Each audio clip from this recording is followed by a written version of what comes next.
15/12. Okay. दुसरा काय 7/16 म्हणजे 7/16. ओके. याच्यात काय करायचंय तुम्हाला की हा जो 12 आणि 16 आहे ना, 12 आणि 16 या दोघांचं कंबाईन कुठला नंबर येतो, म्हणजे 12 आणि 16 कोणत्या पाड्यात आहे, 4च्या है ना. 4 किती 12, 4 त्रिक 12, 4 किती 16, 4 चौक 16. ओके. आता इथं काय करायचंय तुम्हाला की हा जो 3 आहे ना, या 3 ने या 16च्या ठिकाणी, इथं पण 3, इथं पण 3. ओके. आणि या 4 ने 12च्या ठिकाणी, इथे 4 ने गुणायचं, इथं सुद्धा 4. ओके. ओके. आता करा गुणाकार.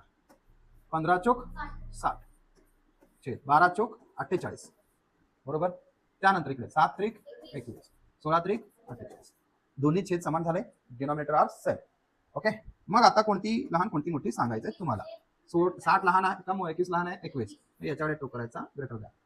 मग ही जी आहे ना, ही परत खाली लिहायचं. परत हे कशाचा आन्सर याचा आहे ना, मग ते लिहा 15/12 हे 7/16. मग हे चिन्ह आहे झालं. ओके. आता करा.